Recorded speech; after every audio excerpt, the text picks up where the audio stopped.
Welcome to Industry Focus. It's Tuesday, August 18th, and I'm your host, Emily Flippen. Today, I am joined by Motley Fool contributor Dan Kline, and we're going to discuss some big consumer goods earnings. That's Walmart, Home Depot, and Kohl's. Dan, thanks for joining. Thanks for having me, and glad we get to talk about something a little bit happy. How many bankruptcy shows have we done? I think I was actually mapping out another bankruptcy show, when we saw, oh my God, there's earnings this week, and it's companies that are going to do well. I am not so sure in the case of two of these three companies that I knew they would do this well.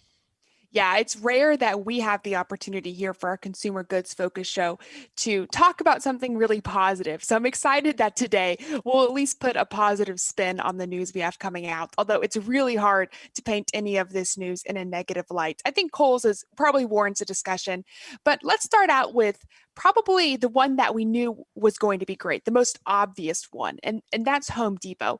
And the reason why I say it's obvious is because earlier this week, the Wall Street Journal released an article highlighting what a boon the pandemic has been to Home Depot's traffic. They have data from Unicast that suggested traffic to Home Depot stores since April has consistently run at least 35% above last year's. So it's natural to assume that that would lend itself to a pretty strong quarter. Is that what we saw, Dan? Yeah, there's not a lot of window shopping during a pandemic. If there's foot traffic, it results in sales. Let me go through some of the numbers. They had sales of $38.1 billion for the second quarter. That is a 23.4% increase. That's astounding. Comp sales in the US were up 25%. That's even better. Net earnings were $4.3 billion or $4.02 per diluted share. That's up from $3.5 billion or $3.17 per diluted share. Why is the increase important? The increase is important because they're spending a ton of money on mitigating COVID-19, on taking care of employees, on extra cleaning. In the quarter, they spent $480 million in additional benefits for associates, including weekly bonuses for hourly associates, that's workers, employees, in stores and distribution centers. Year to date, the company has spent approximately $1.3 billion on enhanced pay and benefits in response to COVID-19. Emily, this is stunning. Like, these are good numbers. They also said that they've paid a record amount of money in their profit sharing program, and their digital sales increased 100%. And about 60% of those times they offered to pick up the orders in the store. Emily, are that many people planting gardens and painting walls? Like, these numbers are through the roof astounding. Normally, I would say, well, it has to be all the pro sales here, right? But the reality is, and management said this on their call, is that it is truly what they call DIY sales. These are your local person who, to your point, is just fixing a wall, building a garden, doing some home improvement that they've otherwise put off that this pandemic has allowed them to do. So this is very much organic growth in the sense that this is fueled by your layman visiting Home Depot. Again, going back to that foot traffic. But you mentioned sales and their digital platforms were up 100%. Home Depot has been one of the businesses that has been really resilient against the expansion of online sales, i.e., Amazon hasn't disrupted Home Depot's business. I wonder if Home Depot is just disrupting itself at this point. They're improving, I steal the term from you, really, their omnichannel experience here, encouraging people to do things like order online, then pick up in stores if they can't get it for delivery. This is really innovative stuff. Yeah, and I'm also going to point out, Emily, that 60% pickup number meant that a lot of people use the convenience of the app as a way to minimize their time in the store. That's very smart during a pandemic. But here's why that's important and theoretically something that builds for Home Depot. Once they have your info, they can market to you. They know, hey, Emily just bought paint for her living room. Maybe we should start marketing her appliances because she already painted her living room. Maybe she needs exterior paint, whatever it is. They can offer you coupons. They can find ways to bring you into the store. You're in there. Hey, we can reach out to you for basically free system. And you know that you can order on their website. Once you put your credit card in somewhere, that means you're likely to become a customer there more often. So that transformation is more important and more sustainable than a bunch of people being stuck at home and saying, now we're going to plant a garden, now we're going to paint the bedroom. Because we're not always going to be stuck at home. And at some point, we're going to be done with home improvements. Yeah, I've spent a reasonable amount of money during the pandemic doing home improvements on our vacation place. There's stuff I wanted to get done. It was always occupied. It was difficult to get done. We actually bought the most of what we bought from Lowe's, but it is good for these companies. These are going to be really difficult comps next year. But on the profitability side, if they don't have all these added expenses, I'm going to guess they don't hit these numbers next year, but that they're higher than they were a year ago and they're more profitable. So this is a really good business case for the Home Depot. And as you mentioned, pro sales, construction will come back. And there is a lot of home construction going on right now, some of which would be done by the smaller time contractors that Home Depot go after. A lot of it, I'm not sure like Pulte Brothers is pulling up to a Home Depot and buying stuff. They are probably buying direct from many of their suppliers. Yeah, I'm happy you pointed out the comp sales because as great as this quarter is, I agree with you that probably this time next year, it's going to be really challenging for them to beat the numbers that, ideally they will be recording their quarter next year to the quarter that exists this year. So when you talk about comp sales, that's really what it means. With how great this past quarter has been, it will be hard to beat that next year. But what I think is really interesting is that there's been a lot of news in Home Depot around their performance, but the costs associated with COVID, it has hit their bottom line. And a lot of that has been employee-based compensation, whether that's bonuses, time off, stock compensation. But they have spent out money to really invest into this omni-channel experience. So part of the things that they did this quarter was actually changing the scale and flexibility of their supply chain network. They changed what was essentially a market delivery center, what they call an MDC, to a direct fulfillment center, a DFC, I suppose, which really just focus on delivering to their online orders. That's a one-time expense, right? I mean, ultimately, they're just trying to meet the demand that they're seeing online. But if that demand stays, if people who are becoming accustomed to purchasing online do that in the future, then they will need to reconvert that center. That conversion has already taken place. So it's entirely possible that a lot of these expenses that we're seeing for COVID are not a new normal expense for Home Depot, but rather a one-time expense to accelerate a transition that is already happening. Yeah, and some of these purchases. So let's say, Emily, you decide you're going to paint your living room over the weekend.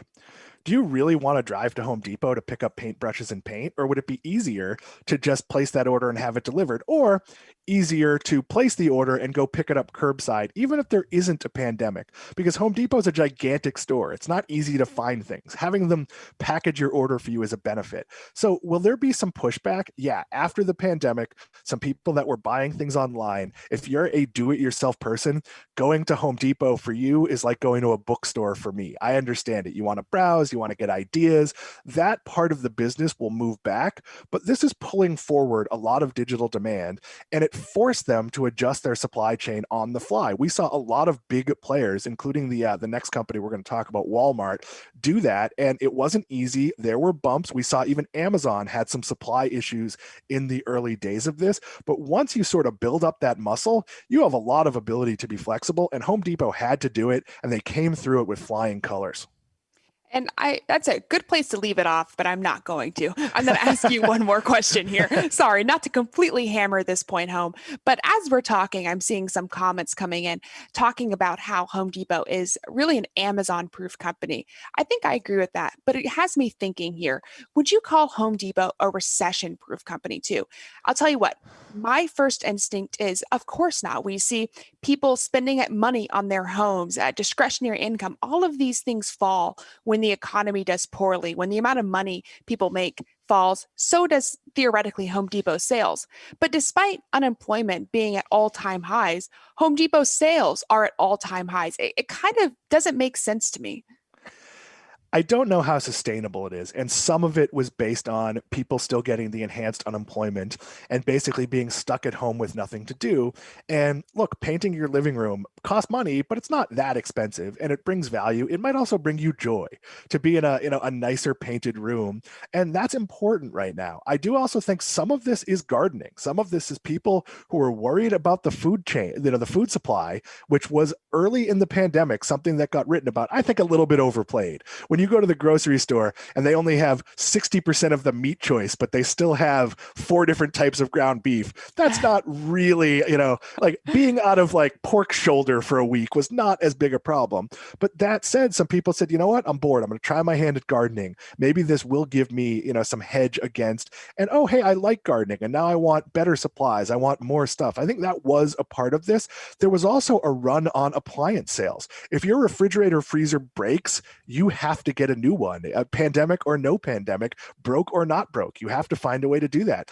I ordered a new refrigerator freezer from Lowe's during the pandemic. It still hasn't arrived, so I have no idea if I've purchased one. I've given them the money, but good luck getting through on customer service, as we've talked about on previous episodes. But that said, there are a lot of parts of this business that are recession proof. If things are going badly, you may have to sell your home. If you sell your home, you're going to repair minor things. You're going to do paint touch-ups. It's not fully depression proof, but it definitely has some protection.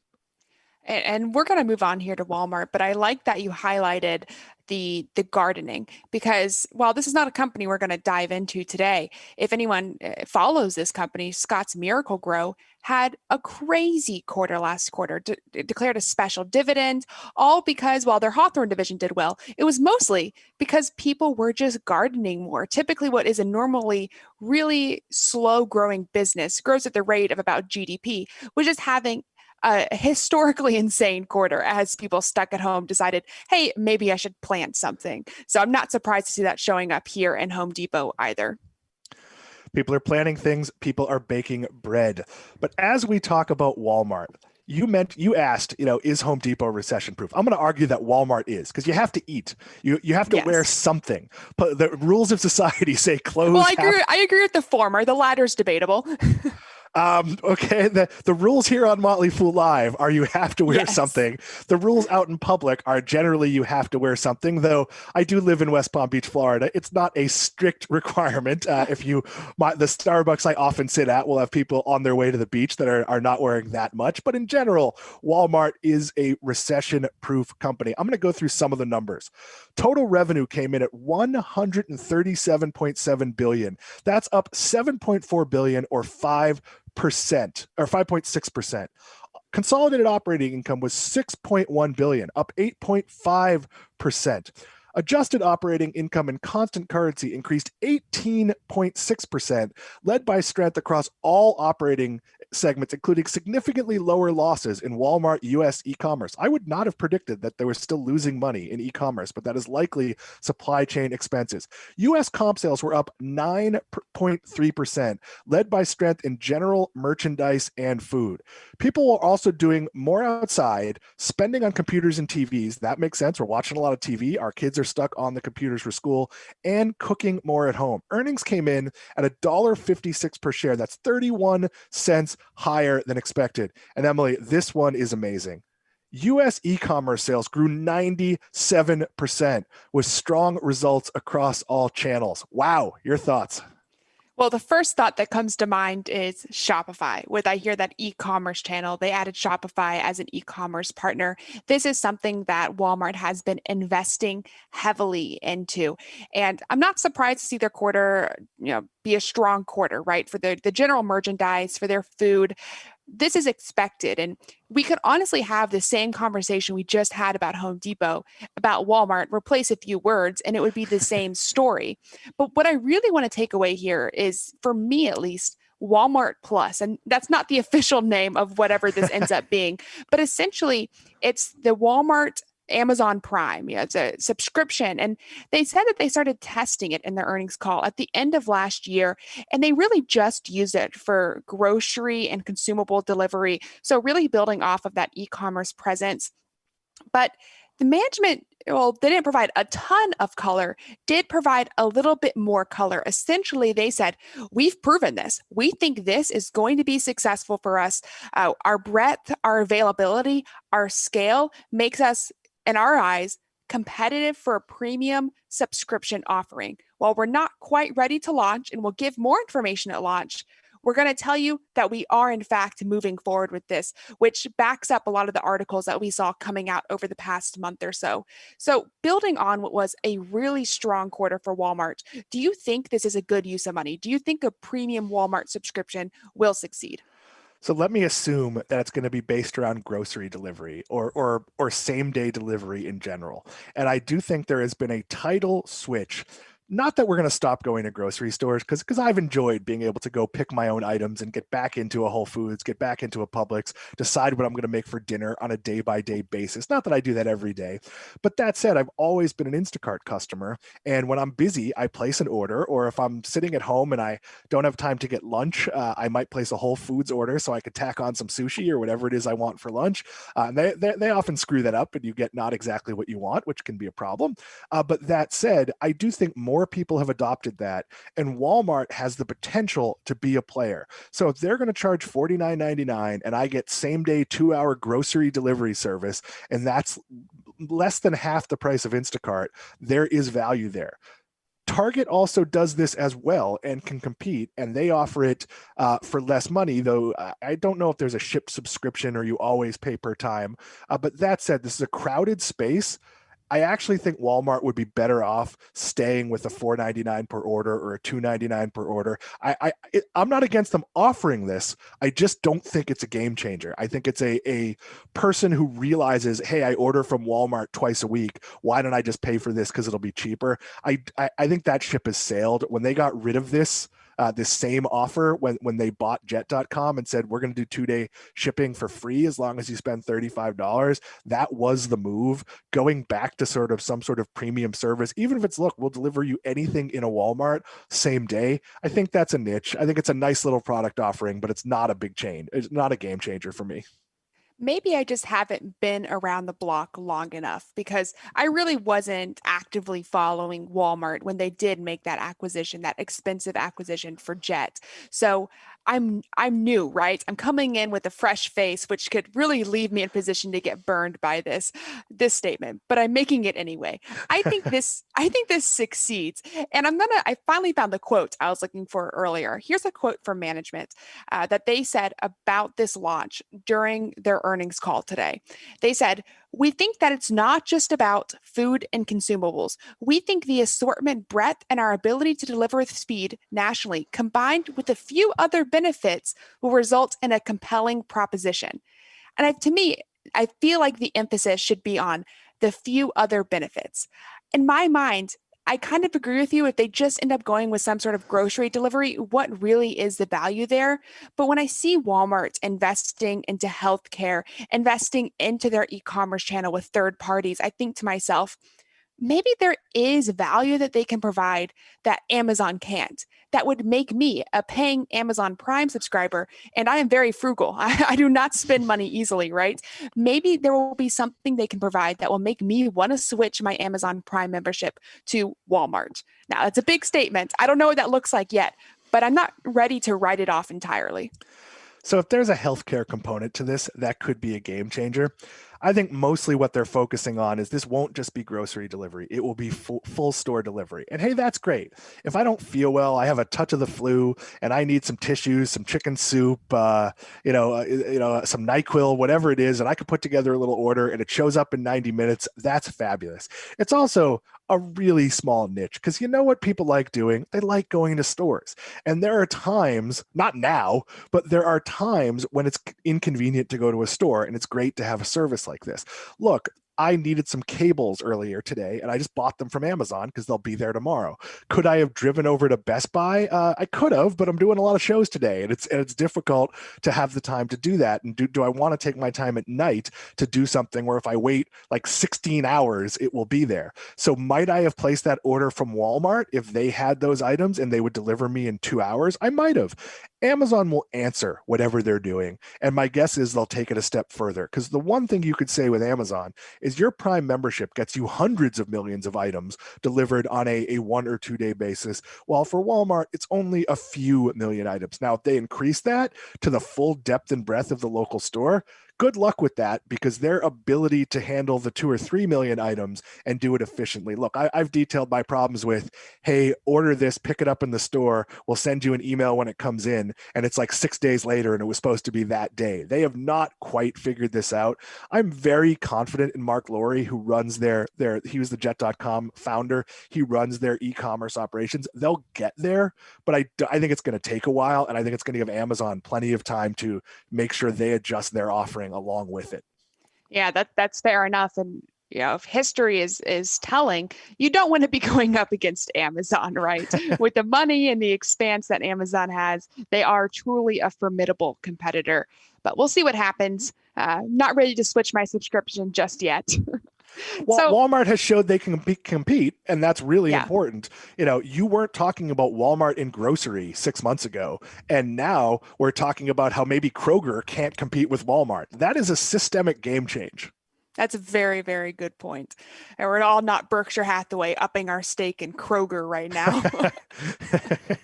So let's talk about our last real story for this episode, and that's Kohl's earnings. I'm not sure if it's best we saved it for last, because maybe this is a harder story to make positive, but it was nice while it lasted, right? We saw earnings from Kohl's come out today, and I'm not ready to write it off as a terrible quarter, but it definitely wasn't Home Depot and it definitely wasn't Walmart. Yeah, I'm going to say this is a decent quarter. So, second quarter net sales dropped 22.9%. That's not great, but Emily, heading into this, did you expect it to be any better? My maybe ignorant thought process was, well, if lots of people are making orders on Amazon and Kohl's has this agreement with Amazon to accept returns in places where they were accepting returns, maybe there is an increase in foot traffic and maybe they wouldn't be as badly hit. So I think there was an increase in foot traffic, though I did not listen to the earnings call, so I'm sure they commented on that. But that said, prices at Kohl's right now are fairly depressed. When you go into any clothing store, there are a lot of sales. Their goal is to clean out merchandise for there to be better days. So there are a lot of bargains to be had. I wear the same black polo shirt every day, and we've had this discussion before, but I usually wore a Kohl's brand or a JCPenney brand, and I was able to buy Izod for the same price I was buying, and it's a much higher quality, and it is a much higher price point normally. So I think Kohl's, you might find, and we don't have this number in the earnings report, that their transaction count was really good, but their overall sales number wasn't great because they are selling a lot of things at a discount. But here's the number that people got excited about. They lost 25 cents per share. That's smaller than the 83 cents a share that Wall Street analysts had anticipated. Revenue was also above estimates. They did not report comp sales due to the rolling nature of store closures and what's open, what's not open. They also made a point of saying that they have strengthened their financial position during the quarter, ending with $2.4 billion in cash. Emily, it's a qualified positive. When something is this disastrous, if they had come out and said our sales were down 75%, would you have been absolutely stunned? I wouldn't have been. I suppose not. And to your point about management not really making a comment, at least not outside of their earnings call about traffic. The very little comment and color they provided to traffic was in the context of their Amazon Returns partnership. Essentially, what they said is, we moved the Amazon Returns option to the back of the store to, quote, allow for greater social distancing, which to me said, make sure people walk through the entirety of Kohl's before they can make their Amazon return to please get them to buy at least something. That to me is a little bit of a yellow flag, because what that says to me is management expected there to be more sales as a result of Amazon returns from where they had them placed originally, and it just wasn't happening. So they had to move it to the back of the store. So let me ask the question, why wasn't it in the back of the store in the first place? The only point of them doing this was to have traffic and expose it to all the things Kohl's sells. And Kohl's sells some bizarre stuff. They're a confusing store. They have that section where they sell like coffee makers and appliances. There's a bedding section. There is a little toy section. There's sometimes a home goods section. You want to expose the customer to everything, especially now, because I would say the bread and butter for Kohl's is work clothes. And Emily, we go to work every day, sort of, but we don't go anywhere. I mean, I go a mile from my house to an empty room with a green screen, and you work in your living room. Are you dressing the same you used to dress? Are you putting the effort into this that you would have put when going into the office on a daily basis? Well, Dan, you did see me yesterday, and I may have been wearing the same shirt that I'm wearing right now as we tape this. So I think it's a fair statement to say no. I am not putting as much effort into my wardrobe as I did previously. Maybe there's an argument to be made that as people do start slowly trickling back into their works over the next few months, once we get a vaccine, whatever it may be, that there will be an increase in purchasing work clothes if for no other reason than all of our work clothes no longer fit. I don't know about anybody else, but maybe we'll need to go out and buy some new pants, buy some new shirts when we're expected to go in person again. I'm not sure if that's going to be enough to really be a reason to own shares of Kohl's, but maybe that's something that acts as a tailwind to them at some point in the future. Either way, this quarter was it was not as disastrous as it could have been, but things are not looking up right now. So I would not own shares of Kohl's, but if you had to ask me if I would bet on Kohl's surviving, I think it will. I don't think it's out of the question that Amazon and Kohl's partner more heavily as a way to display Amazon owned and operated brands. It is a weakness for Amazon that they own, in theory, a lot of good clothing lines that you can only see on their website. That's something they might solve with technology. They might solve with their own stores, but they could solve really easily with Kohl's. And that would make sense. Buy 49% of Kohl's. That said, I do think we're going to need places to buy clothes. And as, chains like Dillard's shrink or go away, chains like JCPenney shrink and maybe go away, many of the mall retailers, specifically ones that cater to women like Ann Taylor, have struggled and are closing stores. Some that tailor to both genders, like Gap, have struggled. I do think there's going to be a place for Kohl's. I'm a Kohl's shopper. It's reasonably affordable. They have a good selection. It's pretty easy as a place to find. There's a lot of them, so I'm confident about the brand. I just don't know that it's a great investment. Fair enough. I agree with you about Kohl's. I think it probably survives this, if for no other reason than that Amazon partnership. But they do still have a loyalty program that has something like 30 million members in it. So there's something to be said for the audience that does frequent Kohl's. It's not JCPenney, at least not yet.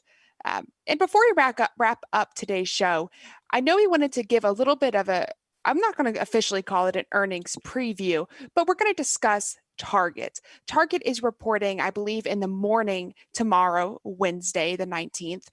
So after we're taping this episode, but we can't talk about Walmart. We can't talk about, Home Depot and Kohl's without also mentioning one of the other big retail giants, and that is Target. Do you expect Target to be just as strong as Walmart or worse or better even? I think it could be better, because I do think Target has some trendier brands, some owned and operated that maybe excited people a little bit. Maybe they sold a little bit more clothing than expected, but it's going to be in the same range. Their first quarter sales were up 11%, triple its expansion rate from the year ago period.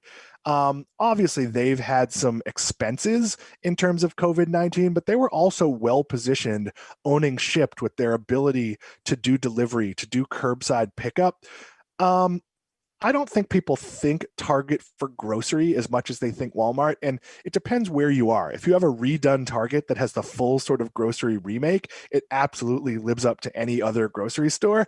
If you have an older Target that just sort of has the tacked on groceries, I understand they're in the middle of remodeling a lot of their stores. I've talked about this with you before. The remodeled store near me in Davenport, Florida is stunning. It is a fun place to go. It has a Disney store that's an experience. It has a liquor store that's an experience. experience. It's well spaced out and it feels really bright and airy. And I think that's going to be a driver for them. So I expect the numbers to be very good, but this could be one where they come out and report 15% growth and it wasn't 25% growth. So the market could not like it. I think that's possible.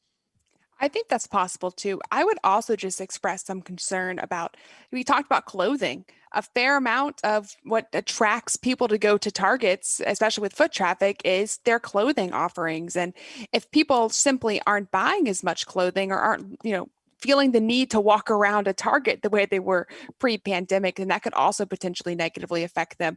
I feel like in my mind, there's a more compelling reason for me to visit a Walmart during a pandemic than there is a Target. But to your point, Dan, I am not surrounded by one of those fancy upgraded Targets that maybe compete more on the holistic experience as compared to a Walmart. Target has also been one of the few places I've been, and not that I haven't been going out, but I've been doing a lot of grocery order and maybe, once a week stop by Whole Foods. And I've been to Disney and casino, so I can't say I'm not going out. But Target is kind of entertainment as well. If I'm going to Target, my son wants to come and we'll walk through electronics, we'll walk through the Nerf gun section. We're not necessarily making a lot of purchases. I think both of these companies, Walmart and Target, are benefiting from the cancellation of summer camps. They're selling a lot of basketball hoops. I got a hoop for some kids who went to my old summer camp that I sort of big brother, and it wasn't easy to find. Wow. I think things like televisions, they're at good prices, but they have not been heavily marked down because we're upgrading our televisions. The Target near me is always sold out of some models of Roku and some devices like that because people are consuming them on a heavy basis. I think both of these stores benefit from sales trends. They benefit from the work they already did on supply chain, and they benefit from the fact that some stuff people would usually buy from Amazon, for the first few months of this, Amazon said, nope, we're going to focus on certain things. We're not going to replenish our weights or our basketball hoops because we have to get food and toilet paper out to people. By the way, good choice, because food and toilet paper more important than basketball hoops. But once you shop at Target and join their app and give them your information, we can talk about this over and over. You're a customer. It's easier for them to get to you. It's more likely you're going to go back. So I'm actually an in-store Target customer. I can't remember. I ordered taco shells during the pandemic because I couldn't find them anywhere else from Target and padded that out with a few other things. But for the most part, I do not use their digital product. But that said, I think they have a really loyal customer base and the numbers are going to be good. Wall Street just may not respond well to those numbers being good. Understandable. I love doing this show because it's very rare that we get to say the earnings of a Walmart, a Kohl's. Okay, Kohl's is a bad example. Of a Walmart, a Home Depot, or a Target rivals that of pre-pandemic SaaS companies, right? The increases in sales. It's not very often that we get to say these are growth style companies, and more every day, these are looking like companies that are truly showing their worth during this pandemic. So this is a fun episode, and I look forward to seeing what Target has to say tomorrow morning. And Costco and some of the other big retailers. I think this is going to be a telling quarter about the future of retail. Definitely. Dan, thank you so much for joining. Thanks for having me. Listeners, that does it for this episode of Industry Focus. If you have any questions, you can always shoot us an email at industryfocus@fool.com or tweet us at MFIndustryFocus. As always, people on the program may own companies discussed in the show, and the Motley Fool may have formal recommendations for or against any stocks mentioned. So don't buy or sell anything based solely on what you hear. Thanks to Tim Sparks for his work behind the screen today. For Dan Kline, I'm Emily Flippen. Thanks for listening, and Fool on.